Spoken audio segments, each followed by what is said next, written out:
नहीं करना राधे चाहिए। राधे राधे राधे।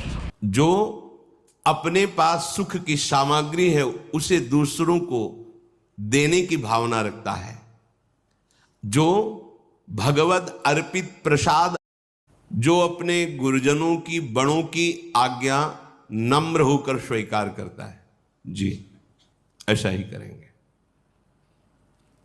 और जो धर्म का ज्ञान रखता है कि मुझे क्या करना चाहिए क्या नहीं करना चाहिए, नीतिज्ञ है, जो अपने पास सुख की सामग्री है उसे दूसरों को देने की भावना रखता है, जो भगवत अर्पित प्रसाद अन्न का ही भोग पाता है, बहुत सुंदर बात है, जो गुरुजनों की आज्ञा मानने के लिए नम्र रहता है। अब वो तो कहते हैं तो करना ही पड़ेगा, एक ये बात हो गई, और एक बात हो गई बहुत प्रसन्न होकर हमें जो आज्ञा हुई पालन, हमारा सौभाग्य है नम्र होकर गुरुजनों की आज्ञा का पालन करना। आपको पता होना चाहिए कि आपके लिए क्या अधर्म है क्या धर्म है, क्योंकि शास्त्रों में बहुत धर्म का वर्णन है, तो आप किस मार्ग के पथिक हैं, आपका धर्म क्या है ये आपको पता होना चाहिए। सत्संगी को पता होता है। और जो आपके पास अच्छी अच्छी सुख सामग्री है जिसमें तुम्हारा मन लालायित है, उस सामग्री को खान पान आदि की उसको विभाजित करके ही पाओ, दूसरों को पवा दो थोड़ा मात्रा में आप लो। इससे क्या होगा, आप इंद्रिय विजयी हो जाएंगे। भगवत अर्पित ये नियम ले लें कि बिना प्रभु को अर्पित किए हम कुछ नहीं पाएंगे। भले आप नौकरी में आपके हाथ में जो आया, आप एक क्षण रुकिए, आराध्य देव का स्मरण कीजिए, राधा वल्लभ लाल कीजिए, मन में ही बोल दिए प्रिया प्रीतम हे प्रभु आपको अर्पित, फिर हो गया, इतने से ही हो जाएगा। बिना स्मरण किए अर्पित किए जो आप पाओगे, आपकी बुद्धि भ्रष्ट हो जाएगी, पतित हो जाएगी। जल भी बिना नाम लिए नहीं पी, राधा वल्लभ लाल की जय, अर्पित किया पी लिया। जो हिंसा रहित आचरण करता है, बहुत शानदार, हम किसी भी जीव को मारे नहीं। देखो हमारा अधिकार है जैसे इस सृष्टि में रहने का, ऐसे हर जीव की रचना भगवान ने की, राधे उसका राधे रहने का राधे अधिकार। राधे। जब तक आपका प्रारब्ध कर्म आपको दंड नहीं देता तब तक कोई जीव आपको हानि नहीं पहुंचाएगा। एक तो ये सुविधाजनक वास है, जैसे सेनपुर और कई ऐसे गंगा के किनारे, सच्ची मानिए जैसे चीटा होते ना ऐसे भिक्षु घूमते थे, जैसे केचुआ घूमते ऐसे सांप घूमते हैं। हजारों वर्ष पुराना जंगल सेनपुर में। अब जिधर देखो कहीं सांप केली कर रहे, खेल रहे कोई से। अब जैसे आसन में ऐसे बैठे, सामने बिछा पर सांप ऐसे आ जा रहे हैं। आज भी जाके देख लो, बहुत अगर कटा नहीं होगा तो बहुत बड़ा जंगल, ऐसे पुराने पुराने बरगद की, मतलब सैकड़ों हाथ में एक ही बरगद है, कितने विशाल कदम तमाल, ऐसे मन एकदम आह्लादित रहता था। 2 रोटी इतनी अरहर की दाल, 24 घंटे में केवल इतनी ही सुविधा थी भोजन की। जो भी संत जन रहते बस इतना है, ना कोई मीठा, ना फल, ना फूल, ना दूध, ना दोबारा रोटी, था ही नहीं। एकदम एकांत शून्य जंगल, तो बस इतना ही था, 2 मोटी रोटी और इतनी अरहर। और मन हर समय आह्लादित, क्योंकि वहां कोई विषय पदार्थ नहीं, कोई विषयों का प्रवेश नहीं, कभी कोई भूले भटके गंगा स्नान, क्योंकि घाट तो था नहीं, तो कभी कोई ऐसे। पर अगर आपके प्रारब्ध, उस समय ये विचार कर, जैसे मन कहता कहीं तो होता कि अगर है तो तुम तिजोरी में बंद हो जाओ, काट लेगा, नहीं है तो ऊपर से निकल जाएगा, काटेगा नहीं, पक्का विश्वास रखो ना, तो शांत। अब जहां आंख मुंदे ध्यान कहीं ऐसा, फिर उसको समझाना पड़ता, नहीं ऐसा नहीं, धीरे धीरे काफी समय मारे एकदम मन निश्चिंत हो जाता, कभी राधे किसी कीड़े राधे में नहीं राधे काटा। राधे। विश्वास करो। अरे सांप मार दो, क्यों क्यों मार, उसका सृष्टि में रहने का अधिकार नहीं है क्या? अरे नहीं, काल है, काल को तुम मार सकते हो क्या? नहीं, ऐसा नहीं, किसी भी जीव को नहीं, ऐसे मारना नहीं। अगर आप हिंसा रहित आचरण करते तो बहुत जल्दी आपका हृदय पवित्र हो जाएगा। कुछ लोग जानबूझ के हिंसा करते रहते हैं, ऐसा नहीं। बोले अपनी सुरक्षा के लिए तो करनी, तो सृष्टि में सबका अधिकार जीने का है, भगवान ने सबको बनाया है। हाँ, आपके घर में ऐसा कोई जीव निकल रहा है, आप उसको निकलवा दीजिए, या आप स्वयं मारना नहीं है। कोई भी जीव किसी को ऐसे नहीं काट सकता जब तक उसका प्रारब्ध नहीं। प्रारब्ध है तो बचा नहीं सकते, वो वहीं जाके काटेगा जहां नियत है, तुम चाहे जितनी व्यवस्था कर लो। अनर्थपूर्ण कार्य उपासक को कभी नहीं करने चाहिए। अनर्थपूर्ण, जिससे दूसरों को दुख पहुंचाए, जो धर्म रहित, ऐसे आचरण नहीं करें। विदुर जी महाराज कह रहे हैं, जब हम बोले तो सत्य बोलने की चेष्टा, क्यों बेमतलब झूठ का पाप लेते हैं? मतलब बुद्धि काम नहीं कर रही, बेमतलब झूठ बोल। अगर किसी के प्राण बच रहे हैं, कोई बहुत बड़े लाभ की वृत्ति किसी को मिल रही है, चलो भाई, नहीं तो सत्य बोलो। क्यों आप झूठ बोल? बिल्कुल खेल खेल में ढेर सारा झूठ बोल देते हैं, क्यों बोलते हो? ये वाणी की मलिनता आपके हृदय को मलिन करती रहेगी। सत्य वचन बोलने चाहिए और स्वभाव कोमल बनाना चाहिए। ऐसा उपासक बहुत शीघ्र भगवत सिद्धि को प्राप्त कर लेता है। रक्षा का विचार करो महाराज, धृतराष्ट्र से कह रहे हैं। सिद्धांत है, अगर शरीर का कोई एक अंग पूरे शरीर की हानि पहुंचा रहा हो तो उसे कटवा देना चाहिए। अगर कुल राधे का एक राधे पुरुष राधे पूरे राधे। कुल का नाश कर रहा हो तो उसका त्याग कर देना चाहिए। अगर एक परिवार पूरे ग्राम का नाश कर रहा हो तो उस परिवार का त्याग कर देना चाहिए। यदि एक ग्राम पूरे देश का नाश कर रहा हो तो उस ग्राम का, गांव का त्याग कर देना चाहिए। और आत्म प्राप्ति के, आत्म अनुभव के लिए पूरे विश्व का त्याग कर देना चाहिए।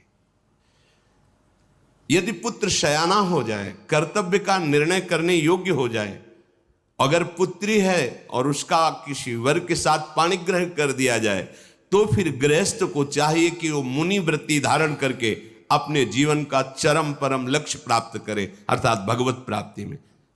मानो धृतराष्ट्र जी से कह रहे कि तुम्हारा कर्तव्य पूर्ण हो चुका है, अब एक ही कर्तव्य है, आप धर्मयुक्त चलकर भजन कीजिए। फिर सुन लीजिए, पुत्र उत्पन्न करना, ऋण भार से मुक्त होना है। पितरों का और इस सृष्टि का हमारे ऊपर ऋण है। यदि हमारे पुत्र कुमार्गगामी हैं तो पितरों सहित माता पिता को नरक पहुंचा देते हैं। यदि पुत्र शयाना हो जाए, कर्तव्य का निर्णय करने लायक हो जाए, तो अपनी गृहस्थी का भार उसको सौंप दे, पुत्रियों का पाणिग्रहण संस्कार कर दे और स्वयं मौन व्रत धारण करके, ज्यादा उपदेशक नहीं, अपने आचरण सुधारे और भजन करके भगवत प्राप्ति करे। मुनिवृत्ति से रहे।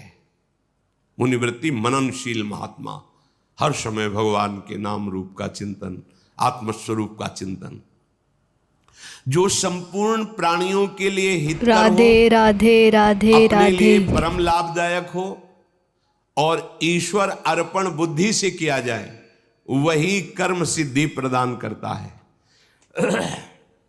फिर सुन लीजिए, हितम यत् सर्वभूताना मात्मनश्च सुखावहम तत्कुर्यादीश्वरे हृतन मूलम सर्वार्थ सिद्धये।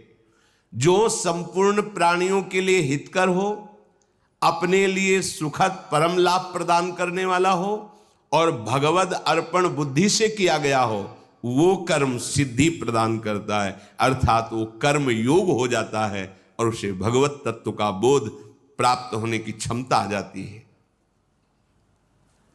जो अर्थ चाहता हो, धन, अर्थ सिद्धिम परामिच्छन धर्म मेवादिश्चरेत न ही धर्मा दपैत्यर्थ स्वर्ग लोकादि वामृतम। जो अर्थ की सिद्धि चाहता हो, धन चाहता हो, उसे पहले समझ लेना चाहिए कि धर्म का आचरण करने पर ही धन टिकता है। जैसे स्वर्ग में अमृत पान करने को मिलता है, ऐसे धर्मात्मा पुरुष को अर्थ की सुविधाएं अपने आप प्राप्त होने लगती हैं। कोई सोचता है कि धर्म से चलने वाले को कष्ट बहुत मिलता है, ऐसा नहीं है। क्या अधर्म से चलते हैं तो उनको सुख मिलता है क्या? देखो आप, कभी कभी अधर्म चलने वाला सुखी दिखाई देता है लेकिन वो पुण्य का संयोग चल रहा है। कभी कभी धर्म में चलने वाला दुखी दिखाई देता है लेकिन वो पाप का संयोग चल रहा है। इस समय पुण्य और पाप दोनों कर्मों का प्रभाव जीवन में दिखाई देता है। इसलिए जो अर्थ की सिद्धि चाहता हो उसे धर्म पर दृष्टि रखनी चाहिए। अगर धर्म नहीं तो अर्थ टिकेगा नहीं, वो नष्ट हो जाएगा। जिसकी बुद्धि राधे राधे राधे पाप से राधे हटकर कल्याण मार्ग में लग जाती है, वो संसार को भी जान जाता है और भगवान को भी जान जाता है। पाप कर्म करने वाला ना प्रभु को जानता है, ना अपने आप को जानता है, ना संसार को जानता है। भटकना। जो धर्म से चलता है, पाप से बुद्धि हटा लेता है, वो प्रभु को भी जान जाता है, अपने को भी जान जाता है और संसार के रहस्य को भी जान जाता है। मानो विदुर जी कह रहे, महाराज पाप कर्म से आप अपनी बुद्धि को हटाइए। राजन, ऊर्ध्वम प्राणा हृत्क्रामंती यूनः स्थविर आयति प्रत्युत्थानाभिवादाभ्यम पुनस्तान प्रतिपद्यते। जब कोई महापुरुष पधारे अपने से बड़ा तो प्राणों का उत्क्रमण होने, ऊपर उठने लगते हैं। यदि आप खड़े नहीं हुए तो आपकी प्राण शक्ति कमजोर हो जाएगी।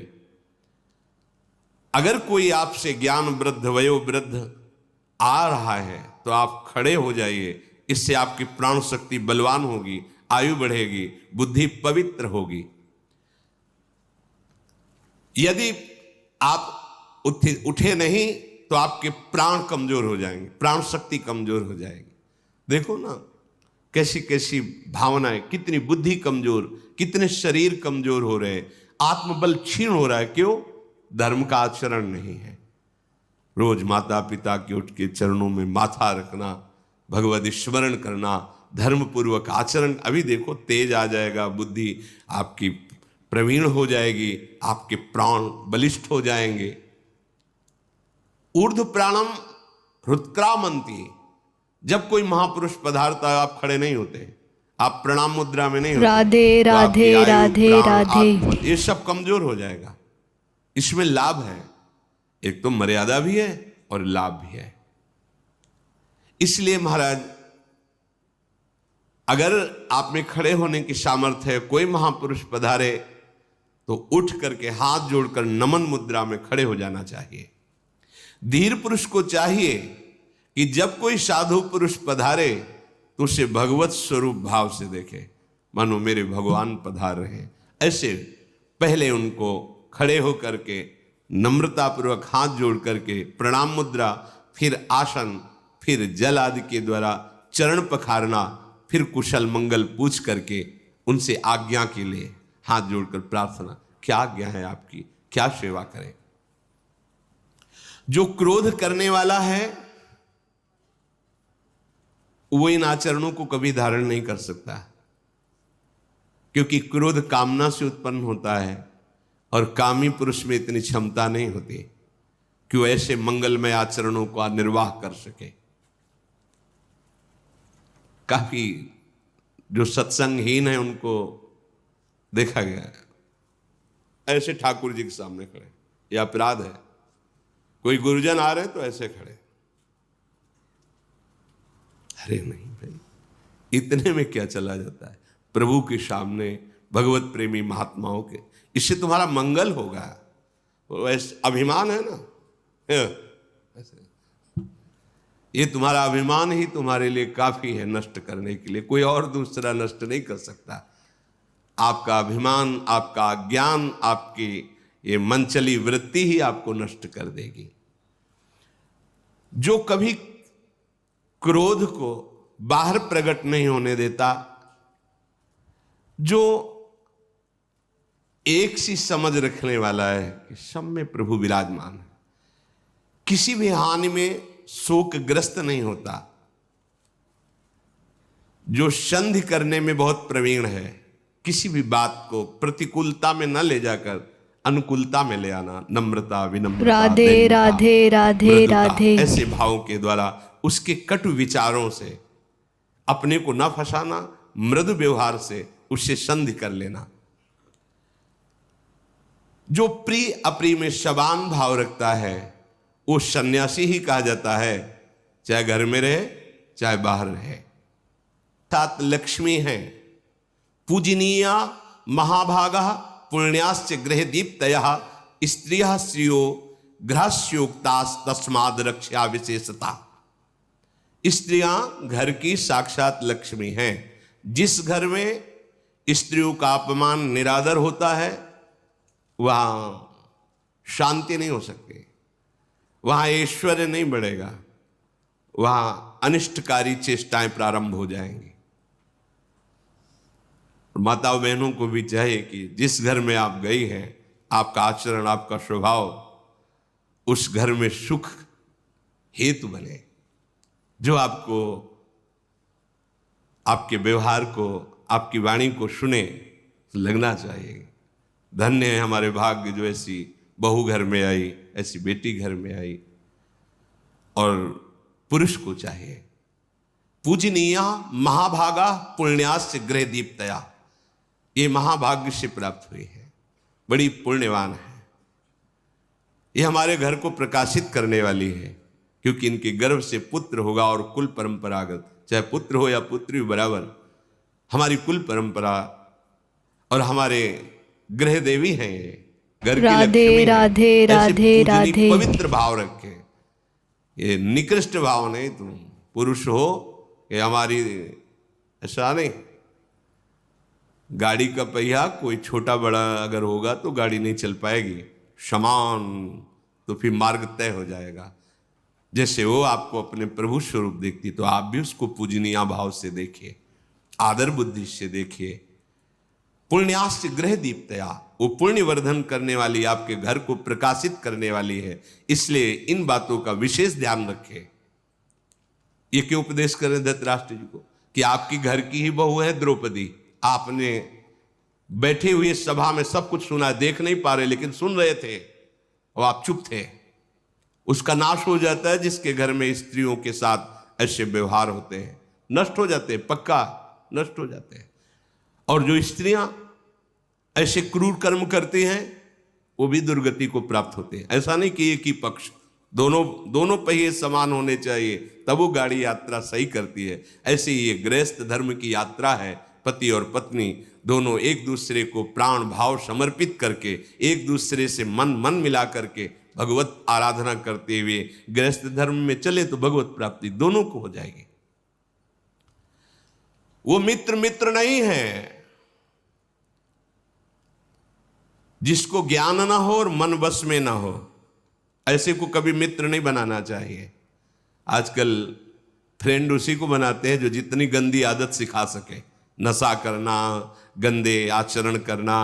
बोले दोस्त है भाई, ये हमारे सब दोस्त हैं, आज पार्टी होगी गंदगी की, गंदा खाना पीना, गंदे आचरण करना, गंदे दृश्य, गंदा बोलना, ये पार्टी होगी। नहीं भाई, शास्त्र राधे राधे राधे राधे। परमम